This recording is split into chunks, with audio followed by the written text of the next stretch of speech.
Green Tea periode 2021-2022, dan tidak lupa juga rekan-rekan pelatihan Argis dan Kugis yang berbahagia. Puji syukur senantiasa kita panjatkan kehadirat Allah Subhanahu wa Ta'ala yang karena rahmatnya kita dapat berkumpul secara virtual pada hari ini dalam keadaan sehat walafiat. Salawat dan salam tetap tercurahkan kepada junjungan kita Nabi besar Muhammad SAW yang mana selalu kita nantikan syafaatnya di hari akhir nanti. Rekan-rekan sekalian, perkenalkan saya Alisha Putri selaku Master of Ceremony akan memandu acara pelatihan Argis dan Kugis dengan tema optimalisasi analisis geospasial melalui pelatihan digital mapping. Baik, selanjutnya izinkan saya membacakan susunan acara pada hari ini. Yang pertama yakni pembukaan, kedua menyanyikan lagu Indonesia Raya dan Mars UNESA, yang ketiga laporan ketua pelaksana kegiatan, keempat sambutan-sambutan, kelima acara inti, dan yang terakhir adalah penutup. Namun sebelum acara dimulai, marilah kita membaca basmalah terlebih dahulu. Bismillahirrahmanirrahim. Baik, rekan-rekan sekalian, memasuki susunan acara yang pertama, yakni menyanyikan lagu Indonesia Raya dan Mars UNESA. Kepada seluruh rekan-rekan sekalian dimohon untuk mengambil sikap siap. Kepada yang bertugas dipersilakan.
Baik, terima kasih disampaikan kepada panitia yang bertugas.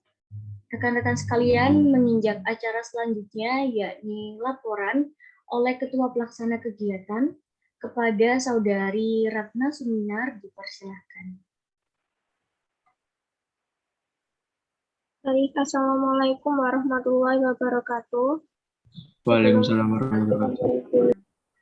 Sebelumnya, saya mengucapkan terima kasih kepada Master of Ceremony karena telah memberikan kesempatan kepada saya untuk menyampaikan sambutan dari saya. Pertama-tama, saya mengucapkan terima kasih kepada Bapak Dr. Sukma Perdana Prasetya SPD selaku pembina Geografi Riset Community. Kemudian kepada Kak Rima Rahma selaku pemateri hari ini dan Kak Alvina Mahfudo selaku Ketua Umum Geografi Riset Community dan yang saya cintai teman-teman panitia dan kita.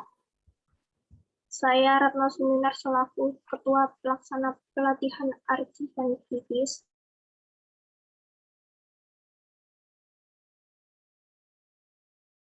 Pelaksanaan webinar pelatihan Archi dan persiapan. Alhamdulillah untuk panitia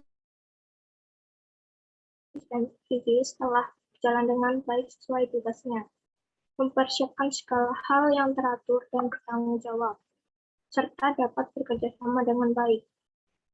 Kemudian tujuan dilaksanakannya webinar ini adalah untuk dapat mengetahui cara mengoptimalkan analisis geospasial melalui pelatihan digital mapping atau yang disebut dengan ARCIS dan FITIS. Harapan kegiatan ini adalah dapat berjalan dengan baik, teratur, dan kondusif. Untuk itu diharapkan rekan-rekan dapat mengikuti rangkaian acara dengan tertib. Kami segenap panitia telah mempersiapkan acara webinar ini sebaik-baiknya. Namun apabila terdapat kekurangan dan ketidaksempurnaan dalam penyelenggaraan acara webinar ini, hal ini disebabkan oleh keterbatasan kami. Untuk itu, kami mohon maaf sebesar-besarnya. Demikian yang dapat saya sampaikan, kurang lebihnya mohon maaf. Wassalamualaikum warahmatullahi wabarakatuh. Waalaikumsalam warahmatullahi wabarakatuh. Terima kasih disampaikan kepada Saudari Ratna Suminar atas penyampaian laporan kegiatannya. Baik, menginjak acara selanjutnya yakni sambutan. Sambutan pertama oleh Ketua Umum Green Tea UNESA kepada Saudari Alvina Mahfudo, dipersilakan. Baik, terima kasih Mbak Alisyah atas waktunya. Oke, Assalamualaikum warahmatullahi wabarakatuh. Selamat pagi, selamat datang di pelatihan ARCIS dan GeoGIS Green Tea UNESA. Assalamualaikum warahmatullahi wabarakatuh. Yang terhormat Bapak Dr. Sukma Perdana Prasetya, SPD MT, selaku Pembina Geografi Research Community UNESA. Yang kami hormati Saudara Prima Rahman selaku pemateri pada hari ini, dan tak lupa kepada teman peserta dan juga panitia yang berbahagia. Pertama-tama marilah kita panjatkan puji syukur kehadirat Tuhan Yang Maha Esa, yang mana telah memberikan nikmat, rahmat, dan hidayahnya sehingga kita dapat berkumpul dalam forum Zoom meeting kali ini dengan keadaan sehat walafiat. Kami ucapkan terima kasih kepada seluruh partisipan yang ada dalam forum, baik peserta maupun panitia. Harapan kami untuk acara pelatihan ARCIS dan GeoGIS dengan tema optimalisasi analisis geospasial melalui pelatihan digital mapping ini semoga dapat memberikan manfaat kepada teman-teman partisipan semuanya. Mungkin cukup ini saja yang bisa saya sampaikan. Kurang lebihnya mohon maaf. Saya mewakili panitia yang bertugas. Wassalamualaikum warahmatullahi wabarakatuh. Waalaikumsalam warahmatullahi wabarakatuh. Waalaikumsalam warahmatullahi wabarakatuh. Terima kasih kami sampaikan kepada Saudari Alvina atas sambutannya. Baik, sambutan yang selanjutnya yakni oleh pembina BSO Green Tea UNESA sekaligus dimohon untuk membuka kegiatan pada hari ini. Kepada Bapak Dr. Sukma Perdana Prasetya SPD MT, dipersilakan. Baik, bismillahirrahmanirrahim. Assalamualaikum warahmatullahi wabarakatuh. Waalaikumsalam warahmatullahi wabarakatuh. Sukma. Alhamdulillah dia dan ada memakna lina tadiala ula anaga lalu terus seluruh penegak untuk ada kemudian terus tempat makan belum kamalun. Asyhadu alla ilaha illallah wa asyhadu anna Muhammadar Rasulullah sallallahu alaihi wasallam wa ala alihi wasallam. Baik, terima kasih kepada panitia ya. Mbak Ratna Seminar, kemudian Master of Ceremony ya Mbak Alia, soal Alicia ya Putri, kemudian Mbak Alvina ya selaku Ketua Green Tea, setelah Mas Prima ya selaku pemateri. Yang pertama saya sangat senang menyambut kegiatan ini. Saya kira ini manfaat sekali bagi mahasiswa pendidikan geografi ya. Ini terbukti adanya animo yang besar ya, hampir 193 ya yang ikut di dalam Zoom meeting ini bukti bahwa materi ini sangat dinanti pasti bermanfaat. Kenapa saya katakan bermanfaat? In memorial, mengingat 20 tahun yang lalu, ketika tahun 2000 ya, ketika saya masih menjadi mahasiswa geografi, saat itu saya mendirikan juga organisasi namanya MDP ya, di mana Map Development Project ini memang khusus untuk proyek pemetaan ya, saat itu bahkan hampir menjadi UKM pemetaan. Ini dibina oleh Pak Ketut Prasetyo dan Pak Daryono yang telah pensiun ya. Melalui kegiatan-kegiatan ini, saat itu saya ingat softwarenya masih menggunakan AdView ya, AdView, Map Info, AutoCAD Map dan sebagainya. Itu banyak sekali dimanfaatkan oleh mahasiswa-mahasiswa untuk kegiatan-kegiatan yang positif. Bahkan saya ingat saat itu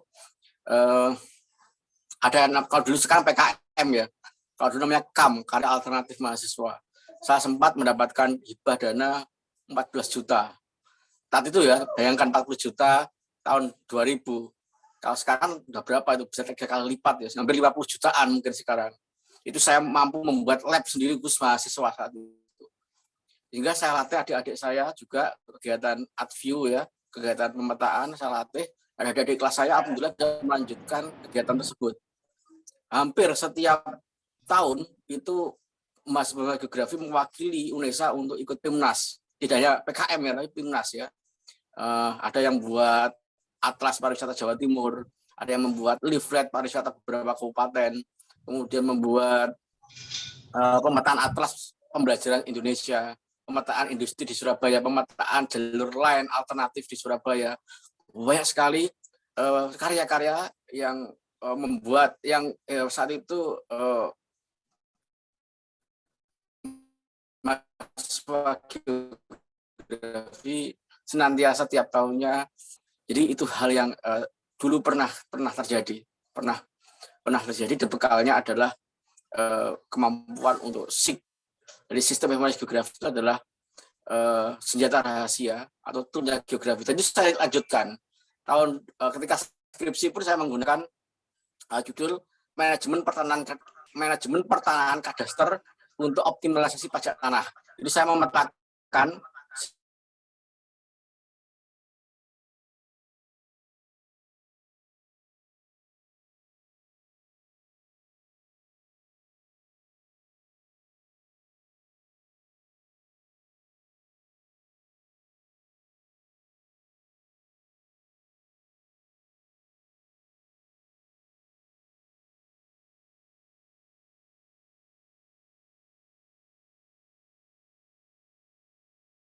kita ya masih bisa, tapi menggunakan software yang lama AdView tersebut. Nah, dari sini dan tapi saya masih sudah lupa ya karena sudah 14 tahun ya. Apalagi saya nggak ngajar SIG dan PJ di geografi, itu kan diajar Pak Eko, Bu Aida, Bu Muza ya, Bu Wiwi atau Bu Ita, sehingga ilmu saya hampir 14 tahun itu tidak berguna, belum ya nggak berguna ya, belum dimanfaatkan lagi. Tapi saya lebih cenderung ke membuat media pembelajaran. Jadi fokus saya 14 tahun terakhir itu membuat media-media pembelajaran dan teknologi pembelajaran.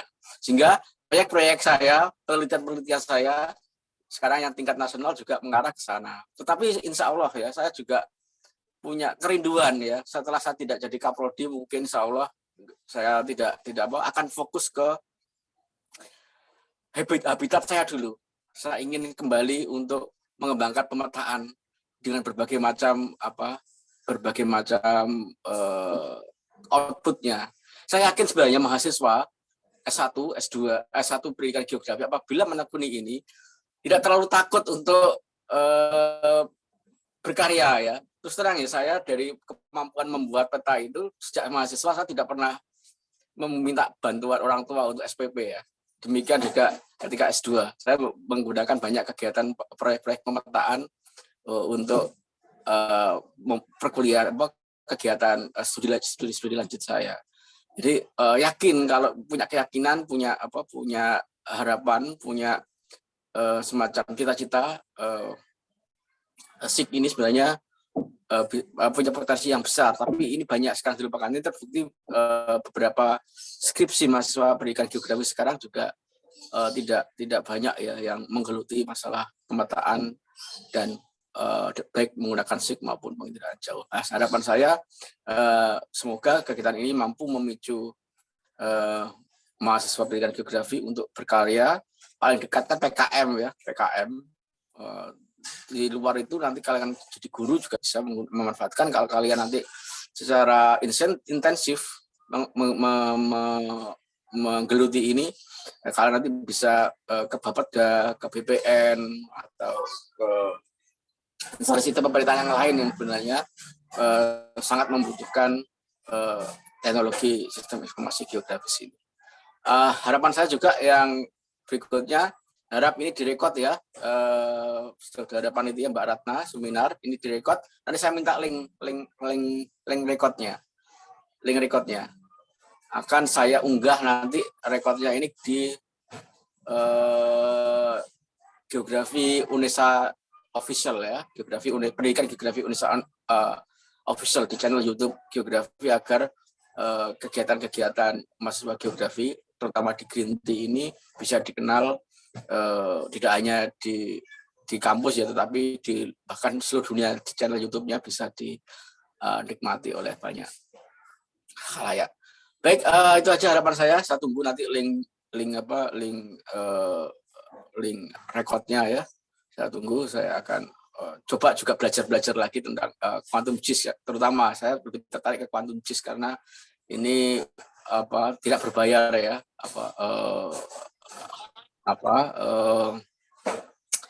Softwarenya tidak berbayar dan senantiasa di-update oleh semua orang. Baik, terima kasih dengan mengucap basmalah ya, Bismillahirrahmanirrahim. Kegiatan optimalisasi analisis geospasial ya melalui pelatihan digital mapping dengan software ArcGIS dan Quantum GIS secara resmi saya buka. Tetap semangat. Assalamualaikum warahmatullahi wabarakatuh. Waalaikumsalam warahmatullahi wabarakatuh. Waalaikumsalam warahmatullahi wabarakatuh. Terima kasih disampaikan kepada Bapak Dr. Sukma Perdana Prasetya SPDMT selaku pembina Green Tea Unesa atas sambutan dan sedikit sharing pengalamannya. Luar biasa sekali. Semoga Pak Sukma senantiasa diberikan kesehatan dan kebahagiaan. Amin. Baik, rekan-rekan sekalian, tibalah kita di acara inti, yakni pelatihan ArcGIS dan QGIS bersama pemateri kita, yakni Kak Prima Rahman, serta akan dimoderatori oleh rekan kita, yakni Kak Ila. Baik, sebelum itu izinkan saya menyapa Kak Ila terlebih dahulu. Pagi Kak Ila. Selamat pagi Kak Alicia, jelas nggak nih suara saya? Jelas banget Kak Ila suaranya. Oke. Gimana nih kabarnya Kak Ila pagi ini? Baik. Kalau Kak Alicia sendiri gimana? Halo Kak Tri di kolom komentar. Alhamdulillah baik juga. Kak Ila sudah makan apa belum? Belum nih. Belum diingetin sama Ayang. Oke, semoga tetap semangat ya. Oke, Kak Ila kira-kira sudah siap belum untuk memoderatori acara kita pada pagi hari ini? Siap dong, harus semangat. Pesertanya aja pada semangat nih. Di kolom komentar banyak banget yang spam. Oke, dari sahabat Merauke ya ini pesertanya, keren sekali. Oke, teman-teman sekalian, tanpa berlama-lama lagi, kepada Kak Ila dipersilahkan. Oke, baik. Terima kasih banyak kepada Kak Alicia atas waktunya. Nah, selamat pagi nih teman-teman semuanya. Masih semangat belum? Oke, kayaknya di kolom komentar udah pada semangat banget nih. Nah, memasuki acara inti, sebelum itu perkenalkan terlebih dahulu, nama saya Muspira Nikla Ilahia, bisa dipanggil Ila, selaku moderator yang akan menemani teman-teman semua dalam acara 1 jam ke depan. Nah, langsung saja, di sini saya akan membacakan tata tertib kegiatan kita pada pagi hari ini. Yang pertama, peserta wajib memasuki Zoom 15 menit sebelum acara dimulai. Yang kedua, dress code peserta bebas, rapi, dan juga sopan. Yang ketiga, peserta wajib menyalakan kamera selama acara berlangsung. Yang keempat, peserta wajib mematikan mikrofon selama acara berlangsung kecuali dipersilahkan untuk menyalakannya. Yang kelima, peserta wajib merename Zoom dengan format nama underscore nama lengkap. Buat teman-teman yang belum merename namanya bisa langsung di-rename dengan peserta underscore nama lengkap. Yang keenam, peserta wajib menggunakan virtual background yang telah disediakan oleh panitia. Yang ketujuh, peserta dipersilahkan untuk mengajukan pertanyaan dengan bahasa yang sopan, jelas, dan tidak mengandung sara pada saat sesi tanya-jawab. Yang kedelapan, peserta dapat mengajukan pertanyaan pada kolom komentar jika tidak dapat menyalakan mikrofonnya dengan format nama, underscore pertanyaan. Yang kesembilan, peserta wajib mengisi link presensi untuk mendapatkan e-sertifikat, dan yang terakhir, peserta wajib mengikuti seluruh rangkaian acara hingga selesai. Nah, teman-teman, yang tadi sudah saya bacakan adalah tata tertib kegiatan kita pada pagi hari ini. Saya harap teman-teman semuanya bisa menerapkan tata tertib kita dengan baik. Nah, selanjutnya akan ada pemaparan dari pemateri kita yang luar biasa, tapi sebelum itu akan ada perkenalan terlebih dahulu nih dari pemateri kita, karena kan kalau tak kenal maka tak sayang. Maka kita kenalan terlebih dahulu ya teman-teman. Untuk operator mungkin bisa di-share langsung kurikulum vitae dari Kak Prima Rahman.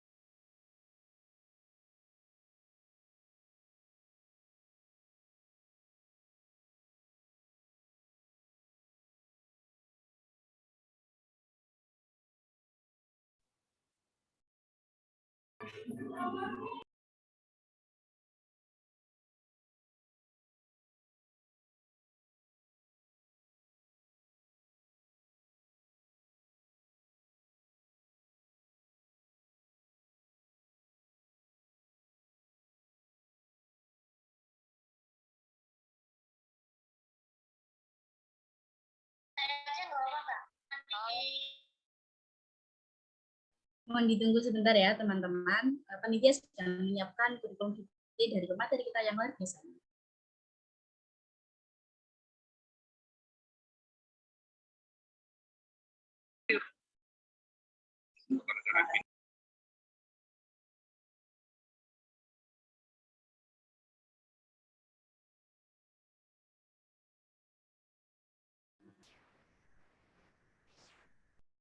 Oke, nah sudah dapat dilihat ya teman-teman sekalian.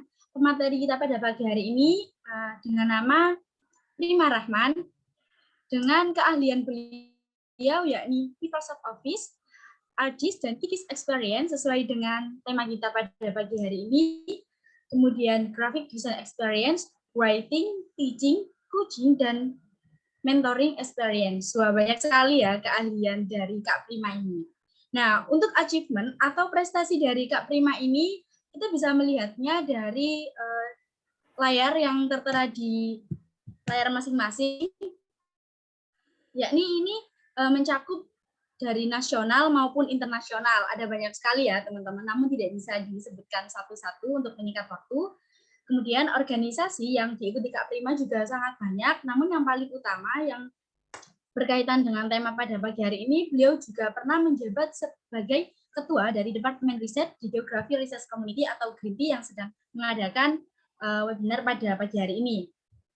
Untuk pengalaman kerja dari Kak Prima sendiri, ada Education Content Creator of PT Aku Pintar Indonesia 2021, dari 2021 sampai sekarang, UTBK Exercise Maker of Analika.id 2021 sampai sekarang, Mentor of KSN Geografi Insan Cendekia Aceh Timur pada tahun 2021 sampai sekarang, UTBK Trainer Inilo ITS ITS 2022, Speaker Essay Writing Workshop UKM Kependudukan UNESA pada tahun 2021, Speaker in Writing Webinar Forma Bisa UNESA pada tahun 2001.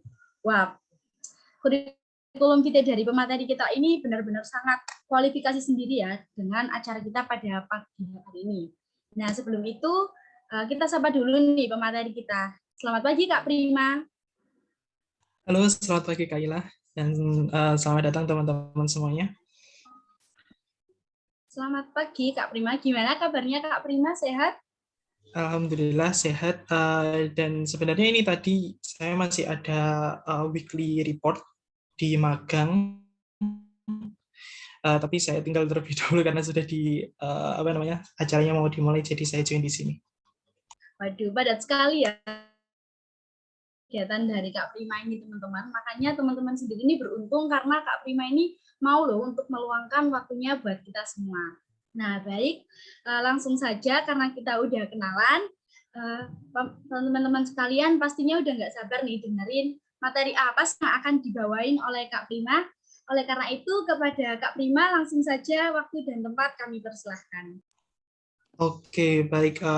Sebelumnya aku mulai dulu. Assalamualaikum warahmatullahi wabarakatuh. Selamat pagi, salam sejahtera bagi kita semua.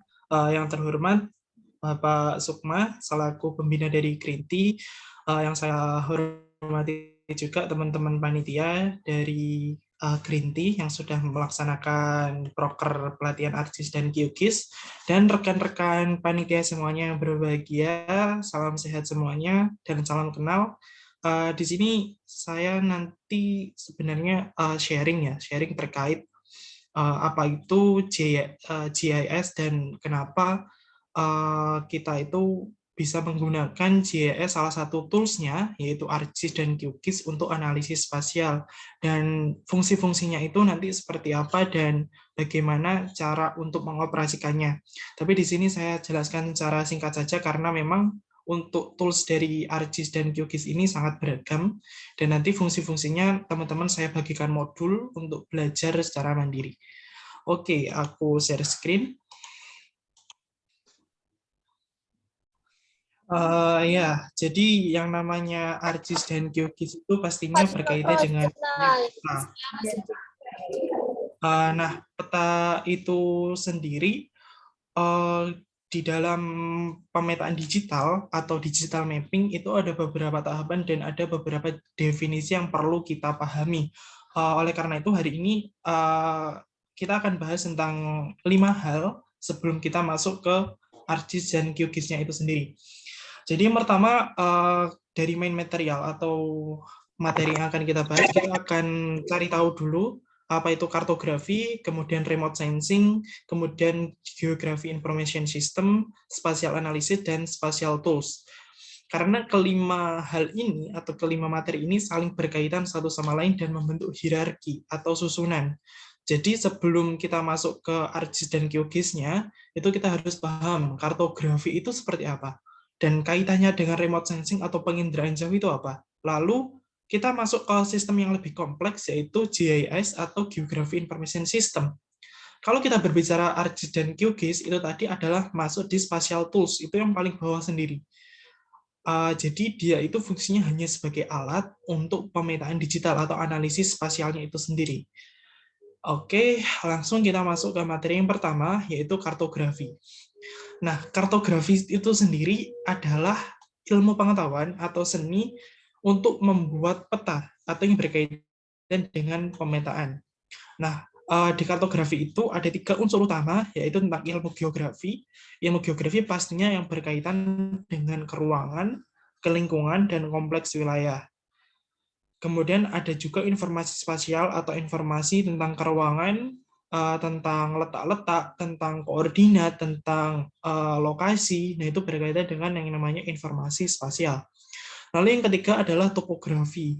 Topografi itu bentukan dari suatu wilayah, bentukan dari suatu lahan. Apakah di wilayah itu cekungan, ataukah di wilayah itu berupa punggungan atau antiklinal. Nah, di situ juga nanti kita akan mempelajari apa itu kemiringan lereng, apa itu ketinggian, perbedaan ketinggian, dan apa korelasinya, nanti itu digambarkan melalui kartografi itu sendiri. Nah, jadi untuk memahami kartografi itu ada seni-seninya, dan kita memang harus belajar sebelum kita masuk ke yang namanya ArcGIS dan GeoGIS, itu kita harus belajar tentang kartografi terlebih dahulu. Jadi peta itu kan ada unsur-unsurnya, ada cara untuk menginterpretasinya, cara mengidentifikasinya. Jadi kita harus paham tentang dasar-dasar pemetaan terlebih dahulu. Nah, jika kita udah paham di dalam kartografi ini sendiri, nanti kita akan mudah ketika menggunakan spatial tools tadi, yaitu ArcGIS dan QGIS itu sendiri. Lalu dari kartografi yang paling dasar, kartografi ini kan manual ya pembuatannya, itu rata-rata manual. Kita bisa masuk ke ranah yang kedua, yaitu remote sensing atau penginderaan jauh. Jadi remote sensing ini adalah salah satu instrumen yang penting dalam data. Nah, ketika kita mencari data atau pengukuran, itu kita membutuhkan yang namanya sensor, wahana, sumber tenaga, dan objek citra. Sebenarnya unsurnya remote sensing itu ada banyak, tapi di sini yang paling utama itu ada 4 ini, yaitu sensor, kemudian kita dapatkan hasil atau outputnya yaitu berupa citra. Nah, citra itu tadi yang nantinya akan kita analisis secara mendalam bagaimana unsur-unsur spasial, misalkan jaringan jalannya, atau mungkin kerapatan pemukiman, atau mungkin juga bisa dianalisis guna lahan yang ada di lokasi atau wilayah tersebut. Dan Indraja ini kan dia kan menggunakan sensor. Nah, sensornya ini beragam juga yang digunakan. Tapi kalau di penginderaan jauh itu ada 3 jenis spektrum. Spektrum itu apa ya? Kalau bahasa sederhananya itu cahaya.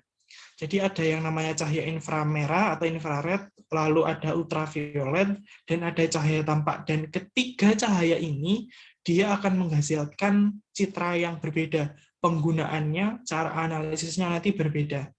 Nah, itu yang akan kita bahas di belakang nanti. Ini unsur kedua yang perlu kita pahami adalah remote sensing itu sendiri. Lalu kita masuk ke unsur yang ketiga, yaitu adalah sistemnya sendiri, yaitu Geography Information System. Jadi kalau teman-teman lihat di gambar, what is GIS, itu ada unsurnya maps, peta, kemudian ada analisis, kemudian ada data, ada software, ada satelit, atau kita bisa sebut tadi remote sensing, kemudian ada carriers itu maksudnya orang yang mengolah atau brainware-nya, kemudian ada apps atau aplikasi. Aplikasi GIS yang paling terkenal itu adalah Google Maps. Itu yang paling umum, murah juga, dan yang paling banyak digunakan oleh masyarakat atau khalayak ramai.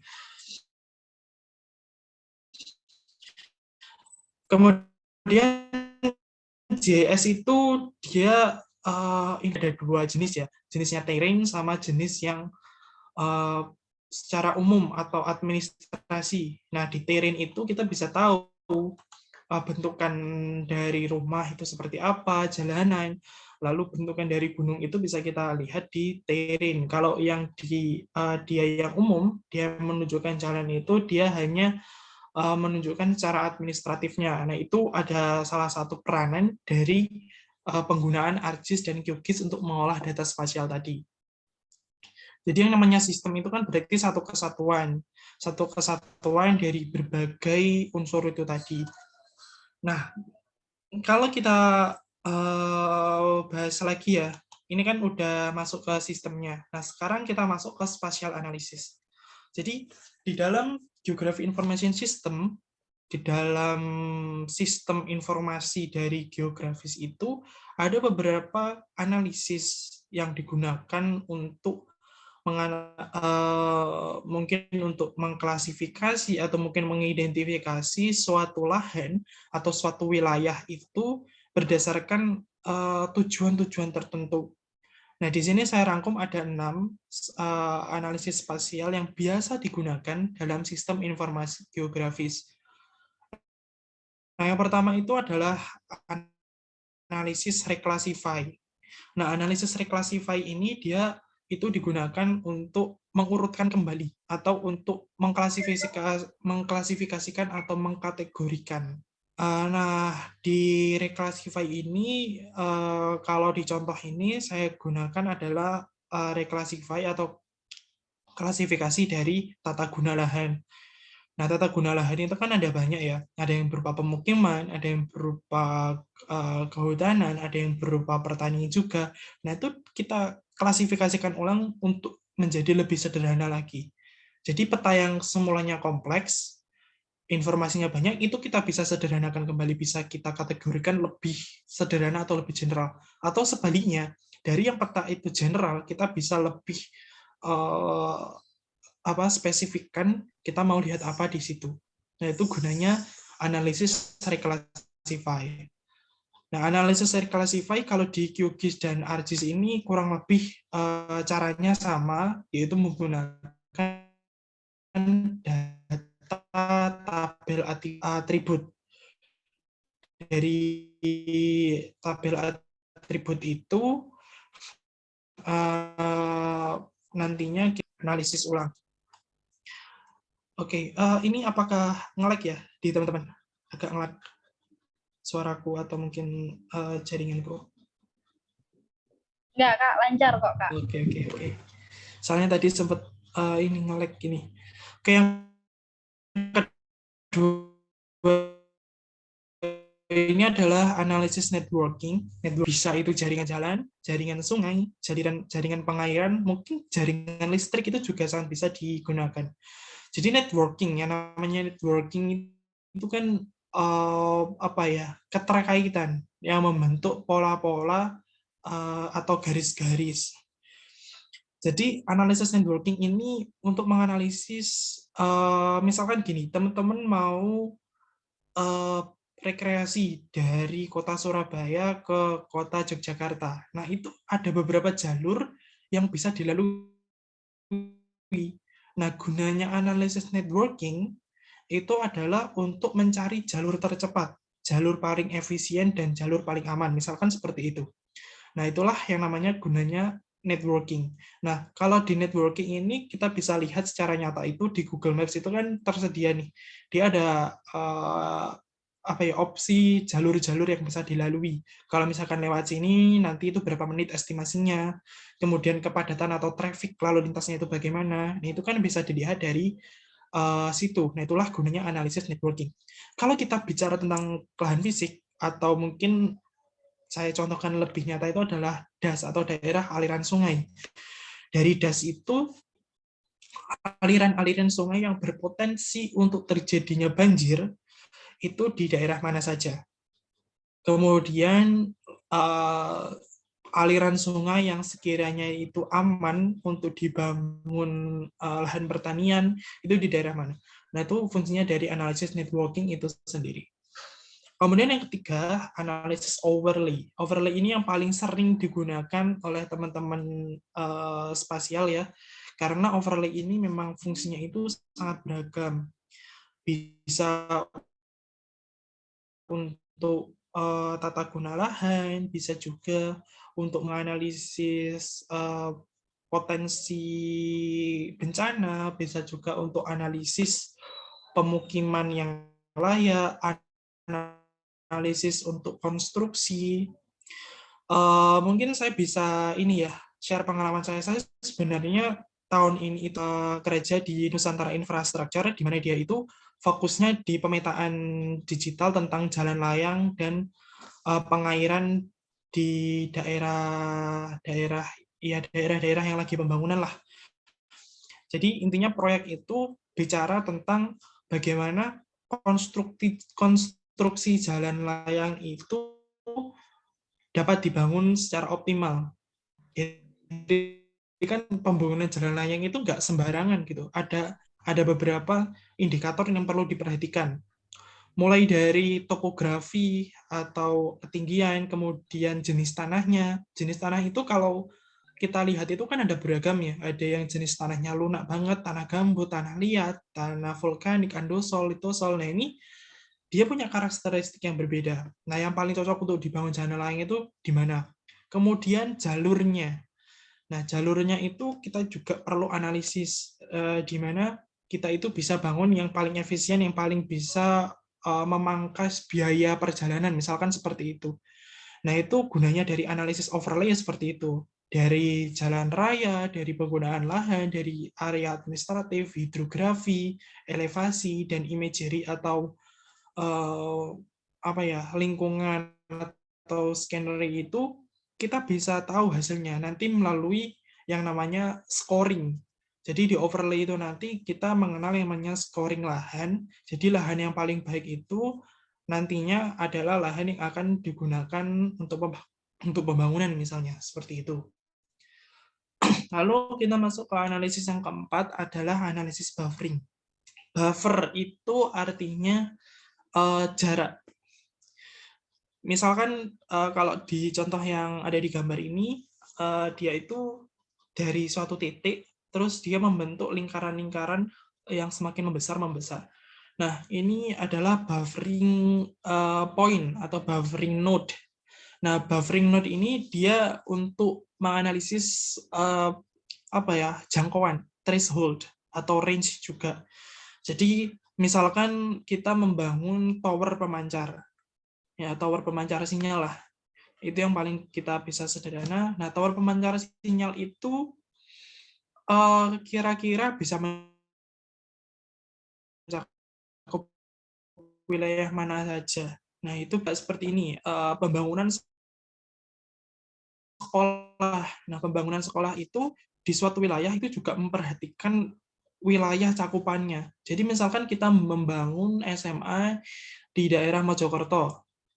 Membangun SMA di daerah Mojokerto, tentunya kita lihat di situ yang sudah ada sekolahnya itu apa aja. Kemudian kepadatan penduduknya itu bagaimana. Nah, itu kita bisa analisis dengan buffering. Jadi sekolah itu bisa mengcover berapa orang, bisa mengcover berapa penduduk, bisa mengcover berapa siswa atau calon siswa yang akan sekolah di situ. Nah, itu gunanya adalah analisis buffering. Kemudian analisis buffering ini juga digunakan untuk menganalisis optimalisasi pelebaran jalan. Kemudian optimalisasi aliran sungai atau wilayah potensial untuk terjadinya banjir gitu. Nah, itu bisa digunakan analisis buffering. Buffering itu yang tadi saya sampaikan, saya simpulkan bahwa buffering itu bisa digunakan untuk dua hal.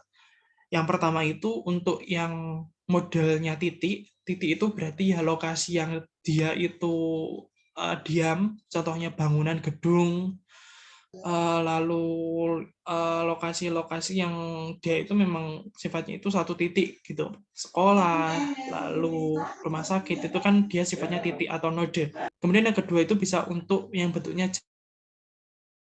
jaringan atau line. Nah, bisa jaringan jalan, listrik, dan lain-lain. Nah, ini 4 analisis yang pertama.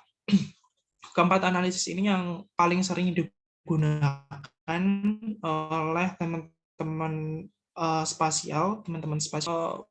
Mereka gunakan untuk untuk mengorganisasikan atau mungkin untuk membuat sesuatu tentang beberapa hal yang memang itu penting untuk dianalisis secara spasial. Kemudian analisis yang kelima dan keenam ini sebenarnya lebih ke arah permodelan ya.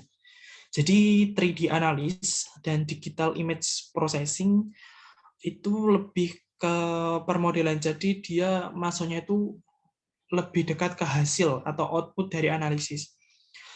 Kalau 3D analisis itu biasanya digunakan untuk melihat rupa-rupa dari kontur. Nah, kan kalau dari peta kontur atau peta ketinggian itu kan di bedang datar itu kan kita bisa lihat dari angka-angkanya, dari CI-nya, kontur intervalnya. Kalau di 3D analis kita bisa lihat secara nyata gimana sih bentukan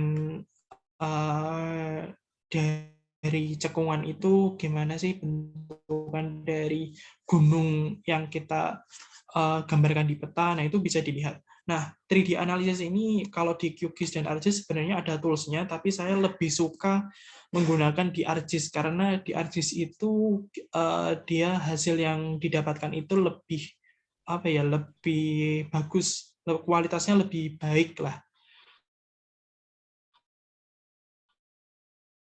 daripada yang di QGIS ya. Memang asli atau berbayar, jadi memang kualitas yang diberikan itu lebih baik. Kalau QGIS itu kan open source, tidak terlalu spesifik atau tidak terlalu optimal untuk melakukan 3D analisis. Lalu yang keenam itu ada digital image processing. Jadi digital image processing ini biasanya digunakan untuk analisis lahan yang dia itu didapatkan datanya dari drone. Jadi drone itu kan dia kan memotret itu kan wilayahnya itu kan nggak langsung semuanya gitu. Misal kita lagi ngedrone di kecamatan gitu, kan nggak bisa tuh langsung drone-nya nge-scope satu kecamatan secara full, nggak bisa. Jadi harus per bagian. Nah, dari bagian-bagian itu nantinya akan disatukan kembali. Saya lupa aplikasinya namanya apa, ada software-nya khusus itu yang dia menghasilkan kualitas yang HD atau high definition, pokoknya yang HD lah, yang bagus gitu ada. Nah, jadi digital image processing ini untuk dia yang sifatnya itu komersial privacy. Jadi kayak perusahaan itu biasanya menggunakan drone untuk indrajanya, dan itu dia menggunakan analisis digital image processing itu. Dan ini agak sulit sih, agak rumit digital image processing. Saya pun juga masih dalam proses belajar ya untuk digital image processing, karena memang langkah-langkah yang harus dilakukan itu banyak dan membutuhkan device yang memang benar-benar compatible. Nah, gitu.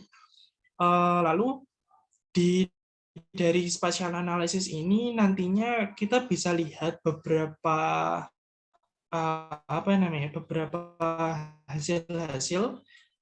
Di sini saya ada beberapa hasil, saya tunjukkan. Oh ya, di sini Agisoft Metashape. Nah, betul-betul. Dari siapa ini? Mas Andi Ardiansyah. Betul. Agisoft apa namanya? Itu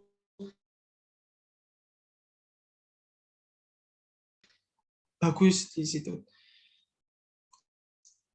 Oke, aku lanjutin. Mana ya? Nah, jadi spatial tools ini ada beberapa ya yang aku kenal dan biasanya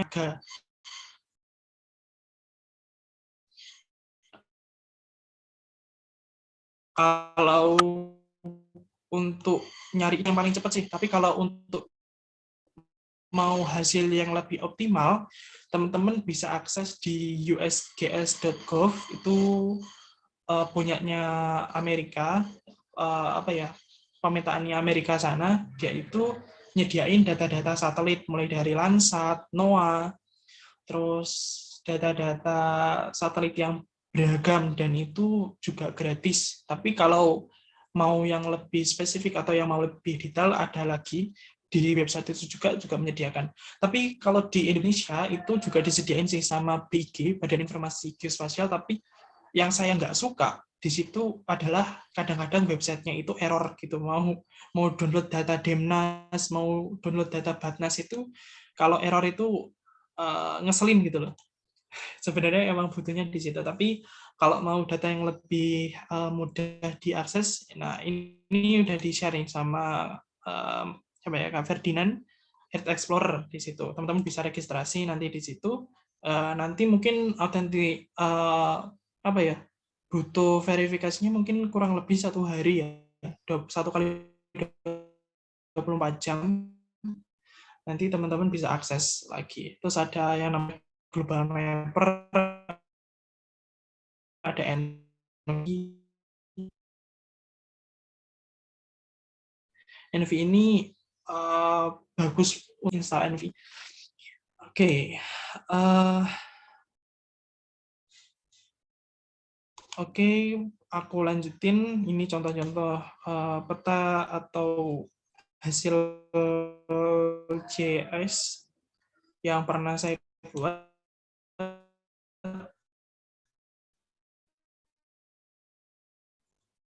Ini yang paling simpel ya, mulai dari ini aku ya cuman ini apa ngebatasin suatu bentang lahan atau bentang wilayah di suatu tempat gitu. Nah, delineasi ini sebenarnya ada yang bisa kita kategorikan lebih kompleks. Misalkan kita delineasi wilayah yang untuk perkebunan. Nah, itu nanti delineasinya nggak sesederhana ini. Delineasi itu nanti ada data-data apa ya, data jenis tanah. Nah, itu bisa kita delineasi dari sini. Terus data kemiringan lereng itu juga bisa melalui delineasi. Tapi rata-rata delineasi itu digunakan untuk yang sifatnya citra-citra umum seperti ini. Mungkin teman-teman sudah bisa ya untuk dasar-dasarnya delineasi kayak gimana, terus cara plottingnya itu bagaimana, mungkin bisa. Lalu yang kedua, ini peta administrasi, ya ini paling mudah juga. Kalau yang ini saya dapatnya itu dari peta bundelan. Jadi petaan yang berupa apa ya, 2 dimensi itu saya download di Google banyak sih. Itu namanya di spasial itu apa ya? Ya Allah lupa. Intersection. Di intersect terus nanti bisa muncul kayak gini. Ini sebenarnya simple, tapi bisa juga kalau kita mau data yang lebih spesifik atau yang lebih akurat itu kita buat SHP-nya sendiri. Kalau cara membuat SHP nanti bisa teman-teman pelajari di modulnya yang akan saya share nanti. Seperti itu. Nah, ini administrasi. Terus ini agak rumit. Ini saya hasilnya nggak bagus ini karena saya pakai data dari BIG kan ya, memang datanya itu cuma umum, yang bisa diakses secara umum ya. Itu hasilnya seperti ini, nggak terlalu akurat gitu data yang dihasilkan. Ini peta topografi. Lalu ada juga di sini peta kemiringan lereng. Nah, hasilnya ini kan nggak akurat banget ini. Dia pikselnya itu terlalu besar-besar. Harusnya bisa lebih rinci lagi di sini. Nah, ini nanti kalau mau hasil yang lebih optimal, datanya emang harus beli gitu. Atau citranya itu. Nah, ini hasil analisis yang saya lakukan. Yang di sebelah kiri ini adalah polygon Thyssen, dan yang di sebelah kanan ini adalah isohyet. Nah, sebenarnya teman-teman untuk pembuatan dua ini teman-teman bisa gunakan kalau mau yang simple itu pakai QGIS. Nanti ada toolsnya itu namanya kontur. Untuk yang ini ya isohyet ya, kontur itu bisa digunakan untuk analisis isohyet atau mungkin analisis untuk ya memang untuk peta kontur itu sendiri, tergantung data yang teman-teman inputkan. Jadi peta itu sebenarnya tergantung dari data. Data itu tabel ya. Kalau kita gunakan spatial tools itu pasti gunakan tabel atau biasa kita sebut itu data atribut gitu, data tabel. Nah, data tabel itu nantinya bisa diolah seperti yang tampil di layar teman-teman ini. Terus apa lagi ini datanya? Nah, ini proyek UASku, ya UAS kemarin, SIG analisis lanjut. Mungkin teman-teman geografi Unesa nanti bakalan buat yang kayak gini. Nah, ini namanya analisisnya beragam ya. Yang pertama itu aku pakai overlay, terus ada reclassify, lalu ada yang namanya analisis buffering juga di sini. Terus digabungin jadi satu, hasilnya kayak gini. Ya namanya proyek UAS ya, pastinya nggak terlalu rumit lah di sini datanya. Jadinya hasilnya cuma seperti ini. Kalau mau yang rumit, nah ini data terumit yang pernah aku buat. Ini tentang data peta stok karbon di atas tanah. Ini aku dapatkan di pelatihan di IMC, Indonesia Mapping Community. Nah, di sini datanya itu kita nggak hanya analisis sederhana gitu nggak, tapi kita juga berupaya untuk mengkategorikan data-data itu melalui Excel, terus kita inputkan di ArcGIS. Kalau saya ini makanya ArcGIS. Nah, ini datanya ini cukup detail. Jadi teman-teman kalau mau buat yang seperti ini itu butuh ketelitian karena data yang digunakan itu banyak banget dan harus diperiksa satu-satu atau divalidasi satu-satu. Nah, ini tentang peta stok karbon, ini yang level 1, kemudian ini yang level 2. Ini peta tentang deforestasi dan degradasi hutan. Nah, peta deforestasi dan degradasi hutan ini sebenarnya kita gunakan itu komputasi.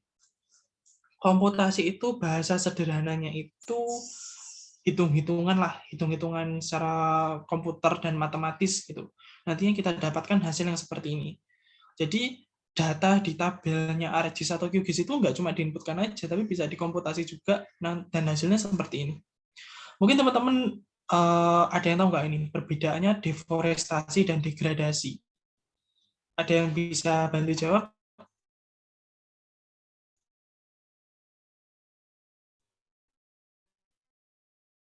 Bedanya degradasi, mungkin ada bisa jawab dari teman-teman? Bedanya deforestasi dan degradasi. Ada yang tahu nggak?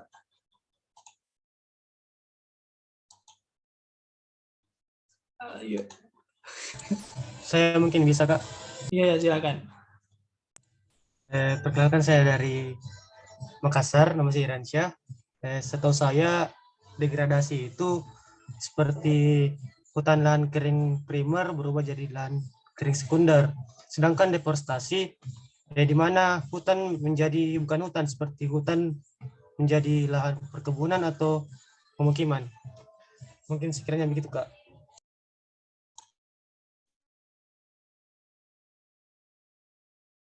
Oke, betul banget. Jadi emang degradasi itu dia nggak ngerubah sifatnya hutan, tapi cuma penurunan kualitas gitu. Penurunan kualitas dari hutan. Jadi misalkan ya, hutan yang paling alami itu adalah hutan hutan lindung. Hutan lindung itu bisa aja terdegradasi jadi hutan produksi. Nah, itu dia terjadi degradasi di situ. Seperti yang disebutkan tadi kan primer ke sekunder, terus nanti bisa juga ke tersier. Terus kalau deforestasi itu perubahan atau pengubahan dari fungsi hutan yang dia sebenarnya emang fungsinya hutan untuk habitat makhluk hidup atau mungkin untuk penghasil oksigen, itu dia dirubah fungsinya misalkan jadi pertanian, perkebunan sawit, atau mungkin diubah jadi pemukiman. Nah, itu namanya deforestasi. Nah, itu bedanya. Dan teman-teman bisa juga buat peta kayak gini, tapi ya itu membutuhkan ketelitian karena kita mainnya ke data. Jadi nggak hanya fokus ke kayak membuat SHP, nggak seperti itu. Jadi teman-teman fokusnya ini ke data statistiknya. Fokusnya ke situ. Yang ku selipkan di pojokan ini yang paling penting itu. Nah, kemudian ini kali ini lahan gambut. Fokusnya ke lahan gambut. Lahan gambut ini kan rata-rata ada di pesisir ya, daerah pesisir yang dekat dengan pantai. Nah, daerah gambut itu dia potensial untuk terjadinya CO2. Kenapa? Yang pertama itu tanah gambut itu dia bisa menyimpan cadangan karbon dioksida lebih baik. Karena dia kan punya kandungan yang namanya itu nitrogen, kalau tidak salah itu dia mengikat CO2. Jadi ketika dibabat atau diubah lahannya itu, maka CO2 itu akan terdistribusi ke udara. Jadi menambah emisi CO2 yang ada di atmosfer. Nah, ini penting untuk dianalisis, penting untuk diperhatikan dan dipetakan. Jadi kita bisa buat langkah-langkah mitigasinya, langkah-langkah preventifnya, dan seperti apa nanti jangkauannya, tingkat kerusakannya itu bisa kita lihat dari peta-peta seperti ini. Oke, selanjutnya, kalau kita berbicara tentang spatial analysis, spatial tools, ArcGIS, GeoGIS, yang pertama itu yang paling penting adalah pemahaman tentang koordinat.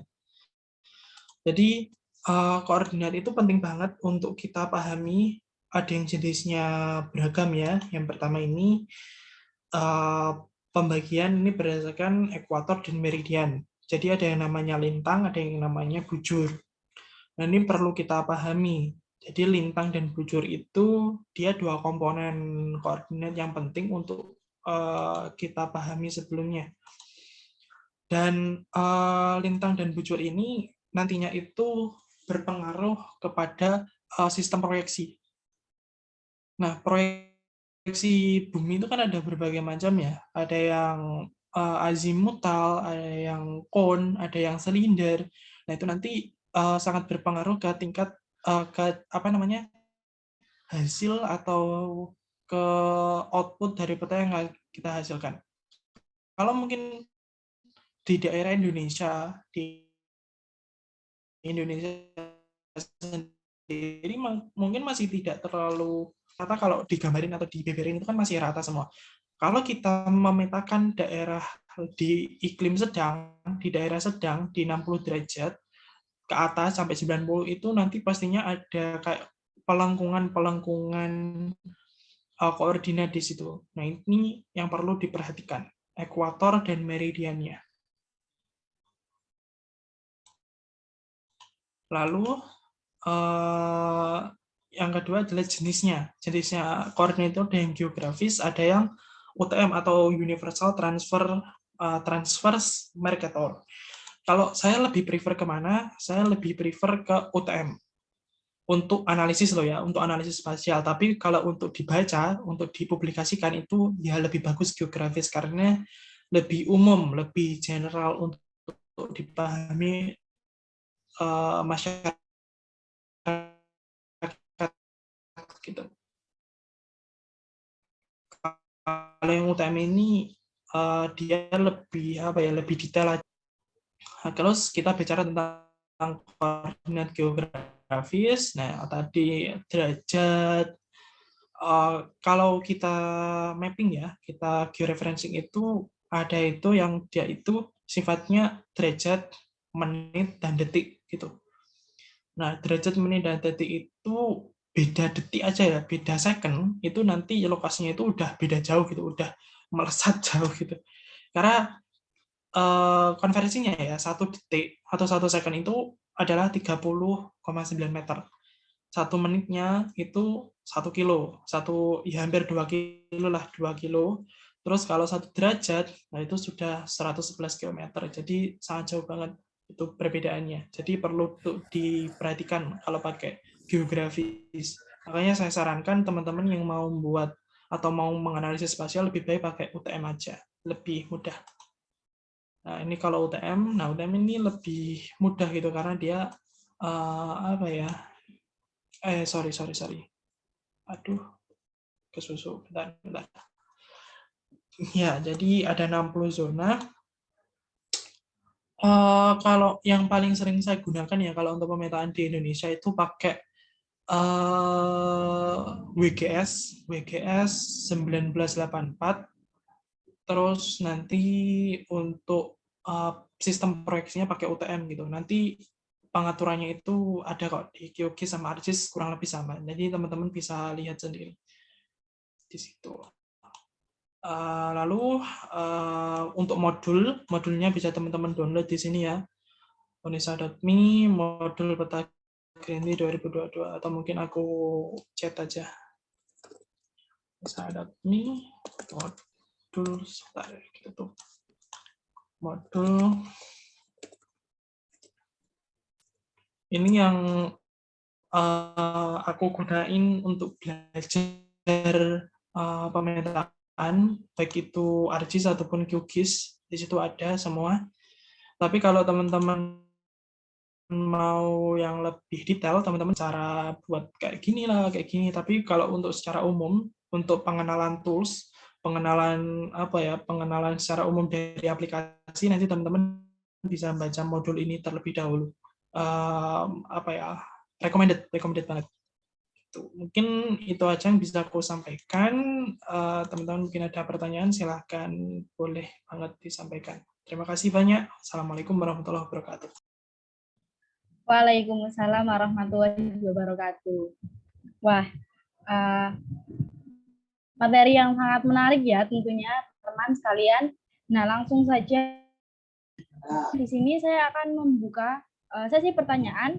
Sebelum itu dipersilahkan kepada teman-teman apabila ada pertanyaan bisa langsung raise hand terlebih dahulu, atau jika berhalangan dalam mengaktifkan mikrofonnya maka bisa menulis pertanyaannya di kolom chat. Silakan bagi teman-teman, saya Gamal volume. mohon maaf teman-teman diharapkan untuk tetap menonaktifkan mikrofonnya sebelum dipersilahkan untuk situasi yang kondusif. Nah, di sini sudah ada satu dari peserta yang akan bertanya. Silahkan kepada Kak Siti Nurdini untuk menonaktifkan mikrofonnya. Halo, kedengaran nggak, Kak? Kak, kedengaran nggak? Halo, Kak Siti Nurdini. Ya, halo. Silahkan, Kak. Ya, Kak, ini pakai ini ya. Saya mau izin bertanya, kalau misalnya degree desimal, ketika kan di georeferencing ya Kak, dari data citra satelit. Nah, ketika di georeferencing, degree desimal, dan juga degree minute second, bedanya apa? Soalnya ketika saya nitik koordinat pakai degree desimal,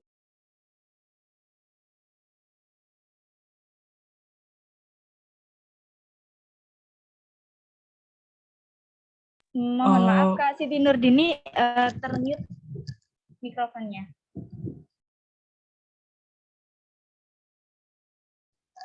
Halo Kak Siti Nurdini. Halo Kak, mikrofonnya termute.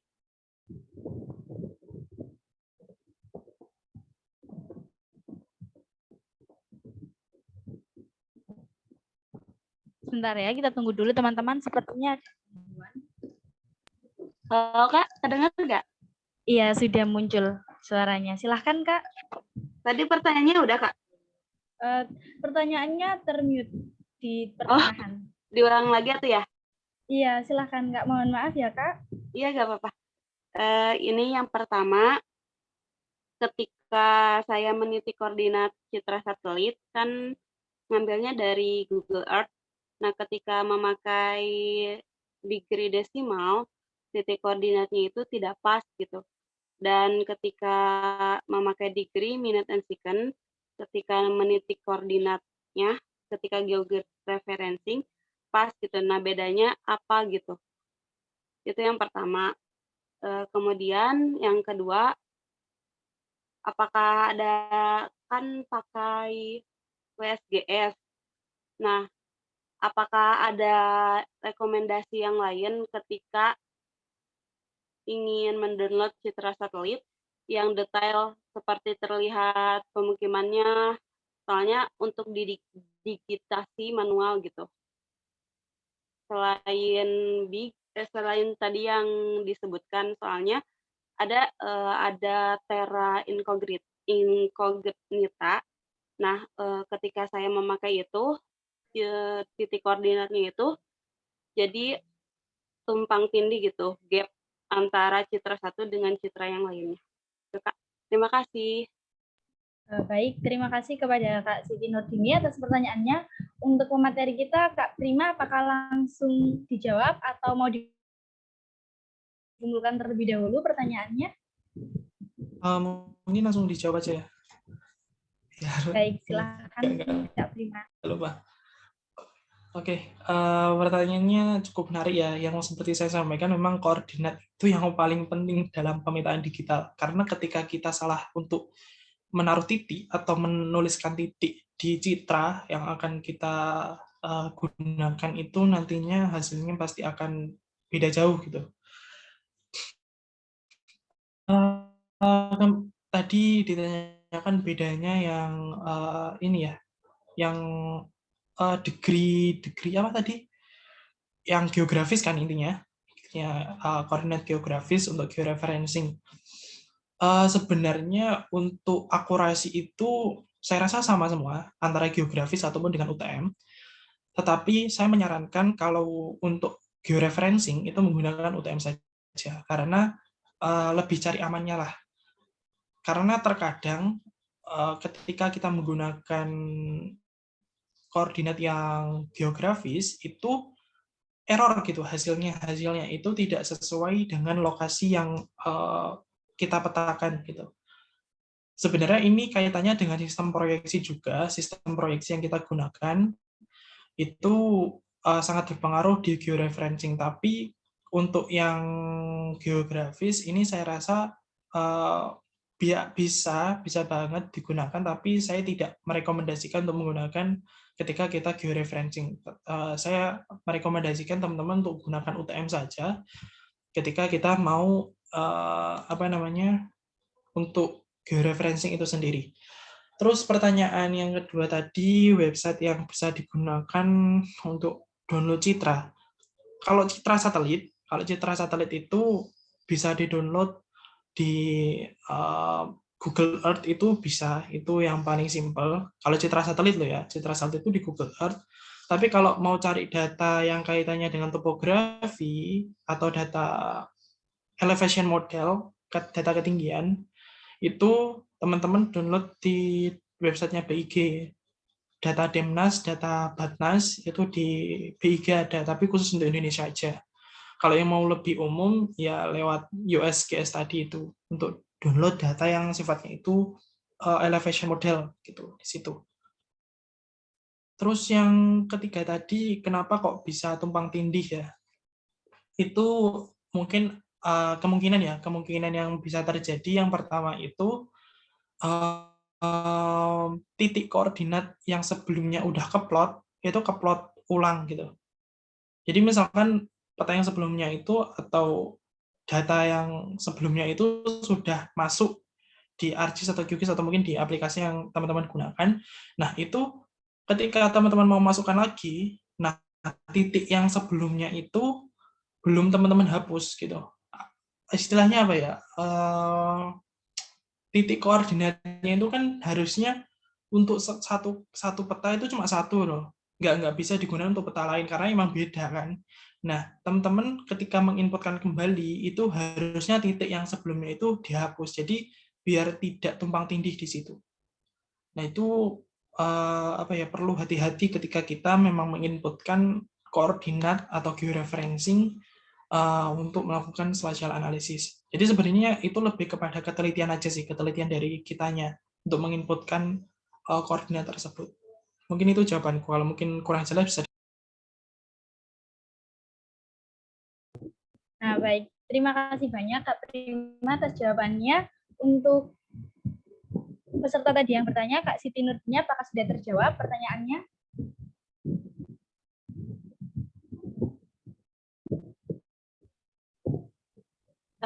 Ini Kak, untuk website Google Earth. Nah, selain Google Earth, apalagi soalnya ketika saya mendownload di Google Earth, untuk citra satelitnya itu kurang terlihat blur gitu ketika saya mendigitasi manualnya. Terima kasih. Oh, blur.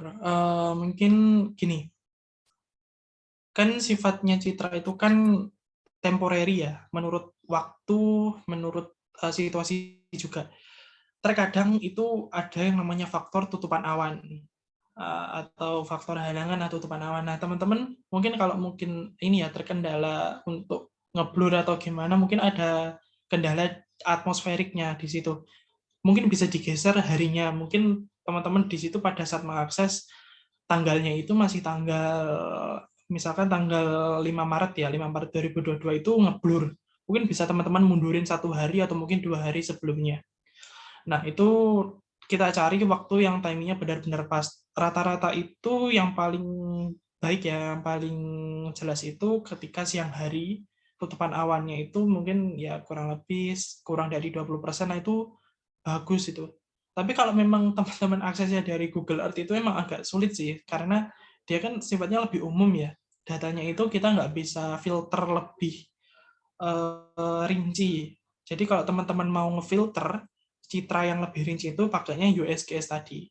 Itu bisa kita atur, kita mau perawanannya itu berapa, kemudian waktu perekaman atau waktu data yang mau kita download itu tanggal berapa itu bisa dipakai atau bisa kita akses di USGS itu tadi. Jadi lebih baik pakai USGS-nya. Kalau Google Earth ya emang kelemahannya itu, tapi bisa diakalin, coba digeser tanggalnya gitu. Mungkin itu saran yang bisa aku sampaikan. Nah, baik, terima kasih Kak Prima. Untuk Kak Siti Nurdini semoga terjawab ya. Langsung saja kita beralih ke peserta selanjutnya. Di sini iya, sama-sama. Di sini langsung saja ada peserta yang akan bertanya lagi atas nama Kak Ferdinand Dwi. Untuk Kak Ferdinand, saya persilahkan.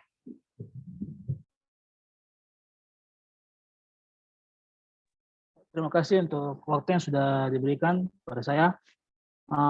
Di sini saya hanya mau bertanya, kan sumber cerita itu kan ada macam-macam kan, dari yang tadi ya sudah kasih linknya USGS dari Google Earth segala macam. Nah kan kalau dari USGS itu kan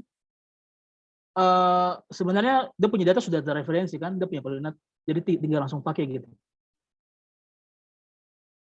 Nah terus kalau macam di Google Earth harus direferensi lagi.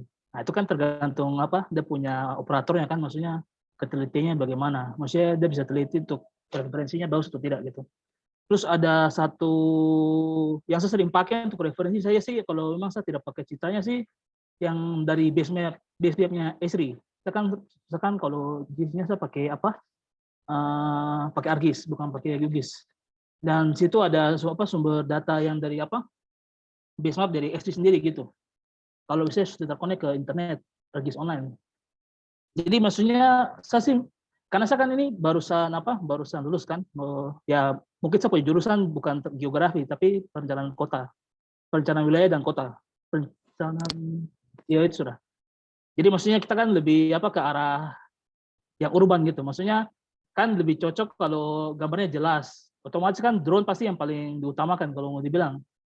Nah, apakah seperti yang tadi kakak bilang itu, apakah aplikasinya itu bisa digunakan yang kalau drone itu kan ada aplikasi untuk proses data, image yang sudah di capture bisa diproses terus dijadikan mozaik untuk jadi satu citra besar gitu kan.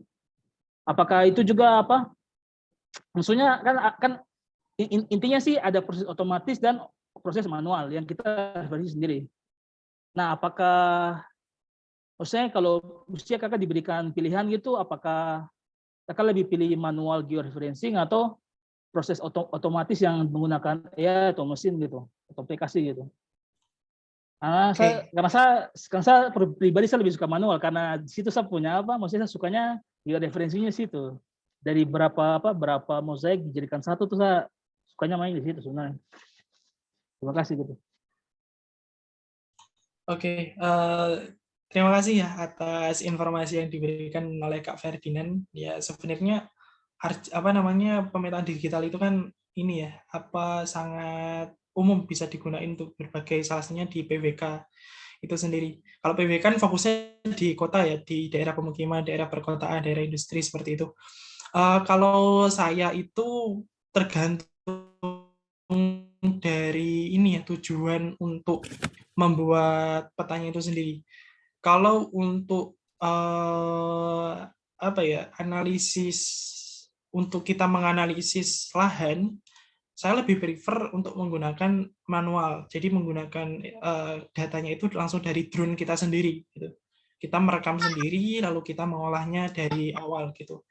Karena tingkat akurasi atau tingkat ketelitian itu juga penting gitu. Ketika kita dapetin dari data satelit yang dia emang datanya sifatnya umum, sifat open source, itu kan pastinya ada miss atau ada errornya gitu, ada ketidakakuratannya gitu.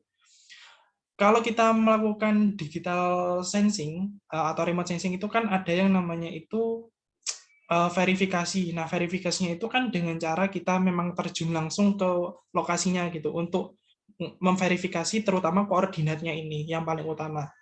Nah, itu saya lebih prefer ya memang kita harus istilahnya apa ya?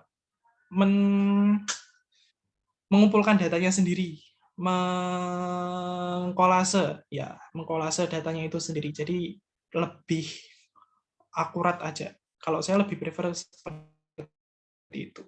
Tapi kalau ya untuk secara umum mungkin untuk proyek-proyek yang sifatnya umum itu ya pakai data umum aja nggak masalah sih kalau menurut saya.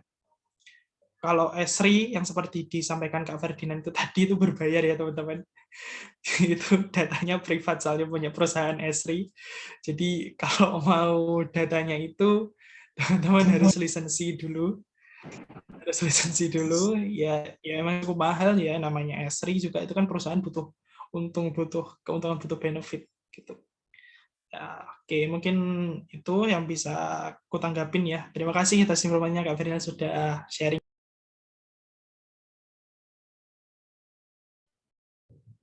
Oke. Terima kasih Kak Prima atas pertanyaan atas jawabannya. Mohon maaf. Selanjutnya kita beralih di kolom komentar ya. Di sini sudah ada satu pertanyaan dari sebentar. Kak Andi Ardiansyah. Pertanyaannya di sini, bagaimana untuk sistem dentum SRGI 2013? Apakah penggunaannya hanya untuk kalangan PIG saja atau bisa diaplikasikan ke umum? Seperti itu Kak Prima. Apakah sudah jelas? Ya, sudah. Terima kasih. Oke, sekarang sistem datum ya atau sistem referensi geospasial. Kalau kita bicara tentang datum atau referensi geospasial itu kan macam-macam ya, macam-macam jenisnya. Nah ya, kalau kita bicara tentang SRGI atau Sistem Referensi Geospasial Indonesia tahun 2013 itu bisa dipakai untuk umum, tapi dia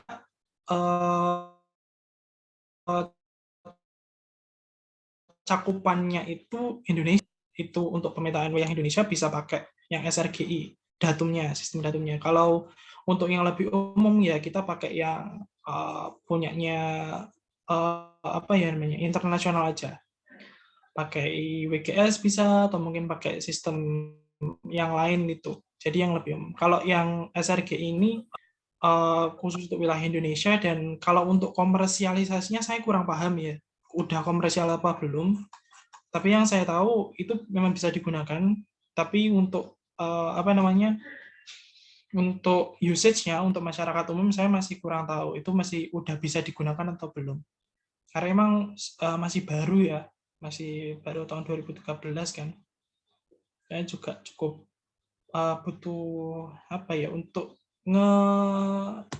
meluncurkan sesuatu sistem itu kan butuh biaya yang mahal. Saya kurang tahu informasinya dari BIG ini udah buat komersial, udah bisa atau belum, saya kurang tahu. Tapi bisa digunakan untuk Indonesia.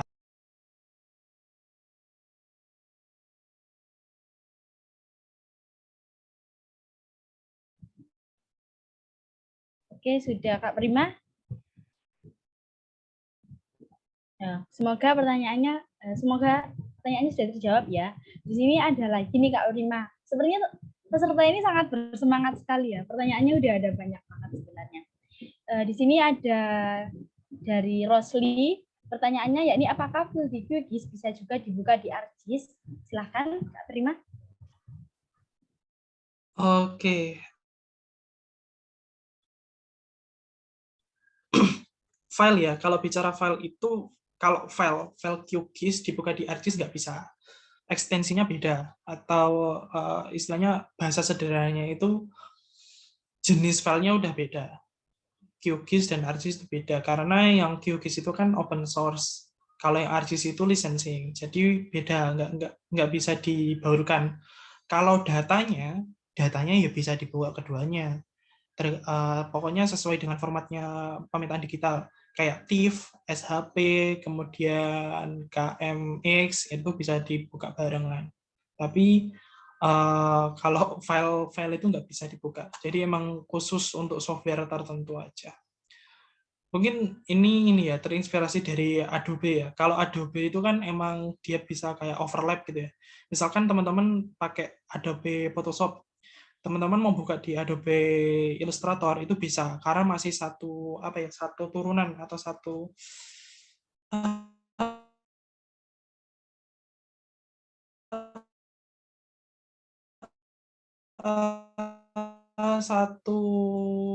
kalau bisa dibilang itu masih satu anak perusahaan gitu tuh.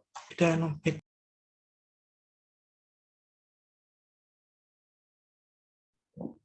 Oke, baik. Terima kasih banyak kepada Kak Prima. Nah, di sini sesi pertanyaan sudah hampir habis ya, teman-teman. Mungkin saya bisa membuka satu pertanyaan lagi. Nah, ini pertanyaan terakhir ya dari Kak Muhammad Abdul. Akan saya bacakan. Saya pernah menggeoreferencing peta yang hanya terdiri dari 2 koordinat, namun tidak bisa dibaca di QGIS. Apakah syarat georeferencing harus 4 koordinat? Silakan kepada Kak Prima untuk menjawab pertanyaan dari Kak Muhammad Abdul. Mungkin saya izin jawab juga sama yang ini ya, dari siapa ini, Muhammad siapa itu di atas Kak Muhammad. Mendigitasi yang citranya belum tergeoreferencing itu apakah bisa hasil digitasnya ditransformasikan? Oh, oke. Bisa tapi mungkin agak sedikit sedikit melenceng atau mungkin nanti bentukannya itu berbeda gitu. Tapi saya sarankan ketika kita mau mengubah proyeksi itu kita digitasi ulang. Jadi biar lebih akurat aja. Terus yang bawah itu untuk georeferencing itu minimal 3 ya, minimal 3 titik untuk bisa digunakan. Kalau 2 titik nggak bisa. Minimal 3 titik yang menjadi lokasi untuk georeferencing itu sendiri. Minimal 3. Itu syaratnya sih, syarat mutlak. Dari sistemnya mintanya seperti itu soalnya. Kalau 2 nggak bisa. Selain itu juga untuk akurasi sih. Karena kalau cuma 2 itu kurang optimal akurasinya. Ketelitiannya masih minim dan banyak errornya nanti. Mungkin Oke, baik. Terima kasih banyak. Baik, saya rasa cukup dulu di sini diskusi kita pada kali ini karena waktu sudah menunjukkan pukul 10.39. Nah, kemudian izinkan saya untuk membacakan kesimpulan dari diskusi kita pada pagi hari ini. Nah, QGIS dan ArcGIS adalah suatu aplikasi yang digunakan untuk membuat suatu peta. Main materialnya yang pertama kartografi, 2 remote sensing, 3 geografi, information, 4 spatial analysis, dan 5 spatial tools. 1. Kartografi merupakan seni ilmu dan teknologi yang digunakan dalam membuat peta atau globe. 2. Remote sensing memiliki beberapa yang pertama sensor, 2 wahana, 3 sumber tenaga, 4 objek citra, yang ketiga geography information, SIG atau sistem informasi geografi sebagai gabungan dari beberapa unsur pokok diantaranya yakni sistem, informasi, dan juga geografi. Yang keempat spatial analysis, ada beberapa angan yakni reclassivity, overlay, networking, dan juga buffering. Nah, spatial analysis atau reclassivity adalah mohon maaf yang ini terlewat, kita lanjut networking yakni keterkaitan yang membentuk pola-pola atau garis-garis yang digunakan untuk menganalisis jalur yang bisa dilalui atau mencari jalur paling cepat dan aman. Overlay yakni memiliki fungsi beragam, salah satunya untuk tata guna lahan, bencana, pemukiman yang layak, dan kondisi pembangunan. Buffer memiliki arti jarak, buffering untuk menganalisis jarak sekitar, optimalisasi pelebaran jalan, aliran sungai guna untuk menanggulangi banjir. 3D analisis digunakan untuk melihat rupa-rupa kontur atau ketinggian secara nyata. Digital image processing digunakan untuk analisis lahan per bagian-bagian guna menghasilkan gambar yang lebih HD menggunakan drone. Nama software Agisoft Metashape. Untuk linknya sudah di-share di kolom komentar. Alternatif DNAS tanpa login bisa ada webnya selain dari DNAS PID. Data jenis tanah, kemiringan tanah bisa untuk delineasi. Untuk menganalisis peta bisa menggunakan overlay.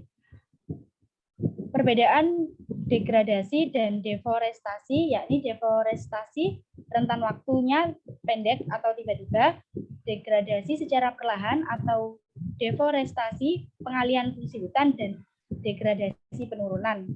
Untuk membuat peta dibutuhkan ketelitian data statistiknya.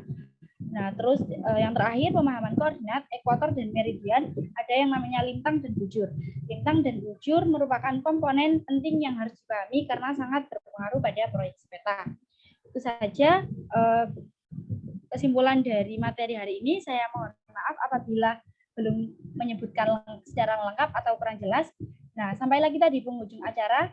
Saya ingin mengingatkan kepada para peserta sekalian untuk jangan lupa mengisi link presensi yang sudah disebar di kolom komentar. Terima kasih banyak kami sampaikan kepada pemateri kita yang sangat luar biasa, yakni Kak Prima, yang telah meluangkan waktunya untuk berdiskusi bersama kita pada kesempatan kali ini. Saya juga berterima kasih kepada para peserta yang sudah aktif mengikuti acara kami dan juga aktif bertanya. Semoga acara ini mendapatkan manfaat untuk teman-teman sekalian. Saya selaku moderator izin undur diri. Saya kembalikan kepada KMC Kak Alicia. Baik, terima kasih kepada Kak Ila yang telah memoderatori acara kita pada hari ini. Karena sangat luar biasa dan semangat sekali Kak Ila ini ya. Kita berikan aplaus kepada Kak Ila terlebih dahulu, teman-teman. Oke, keren banget. Oke, rekan-rekan sampai sini masih semangat ya. Oke. Rekan-rekan pelatihan ARGIS dan QGIS, sayang sekali karena keterbatasan waktu, kegiatan kita harus terhenti sampai di sini. Tapi semoga lain waktu kita dapat dipertemukan kembali dalam keadaan baik dan bahagia. Amin.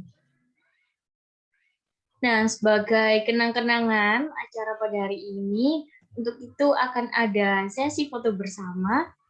Mohon kepada rekan-rekan atau semua yang hadir agar mengaktifkan kameranya terlebih dahulu. Silakan teman-teman untuk on cam karena kita akan foto bersama sebagai kenang-kenangan. Kepada panitia yang bertugas dipersilakan.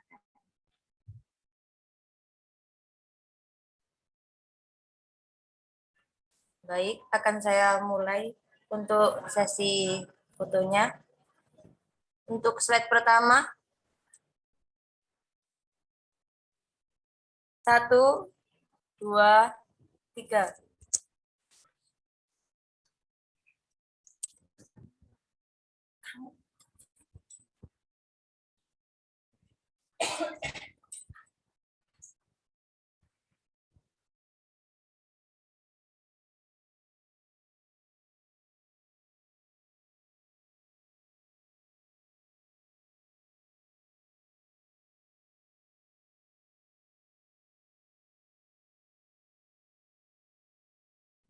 Baik, kepada panitia apakah sudah?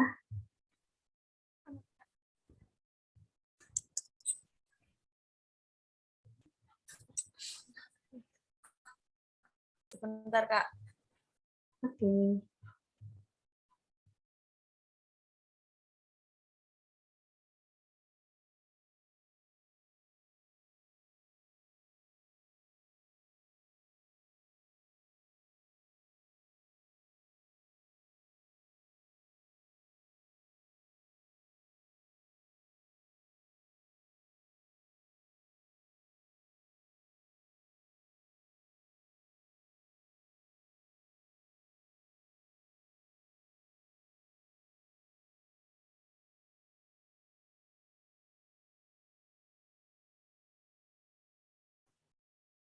Baik, saya ulang kembali ya, Kak. Mohon maaf, ada sedikit kendala.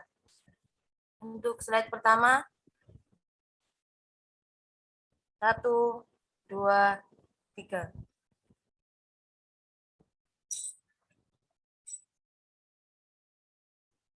Baik, dilanjut.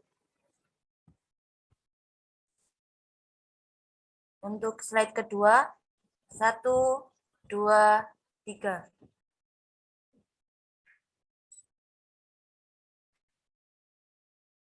Untuk slide ketiga, 1, 2, 3. Untuk slide keempat, 1, 2, 3. Untuk slide kelima, 1, 2, 3. Untuk slide keenam, 1, 2, 3. Untuk slide ketujuh, 1, 2, 3.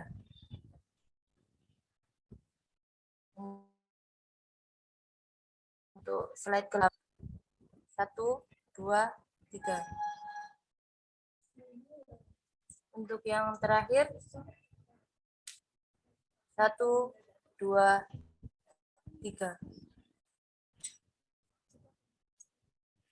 Untuk sesi fotonya sudah selesai. Terima kasih. Baik, terima kasih disampaikan kepada panitia yang bertugas atas sesi foto bersamanya.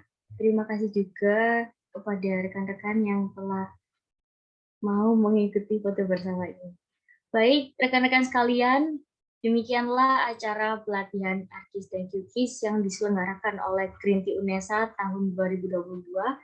Semoga acara ini dapat menambah pengetahuan dan pemahaman kita dalam mengaplikasikan Arkis dan Qkis pada kehidupan kita. Dan tak lupa juga kami ucapkan terima kasih kepada Bapak Sukma selaku pembina.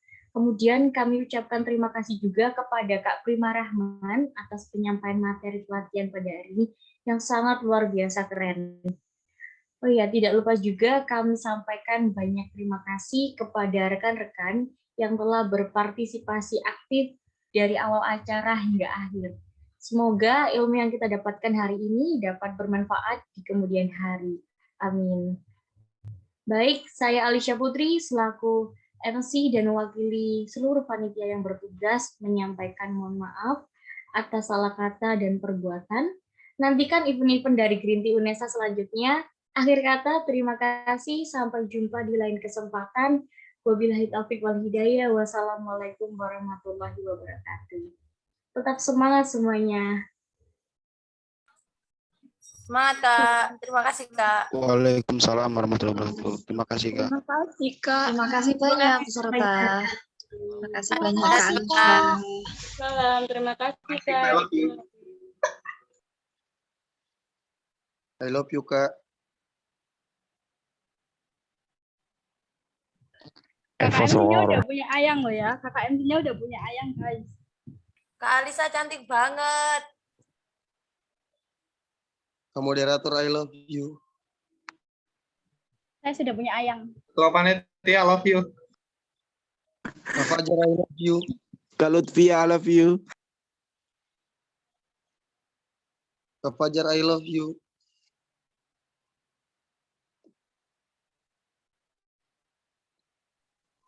Lemes Pran, belum semangat Ayang. Mungkin untuk panitia bisa memutar lagu supaya mengisi kekosongan kita.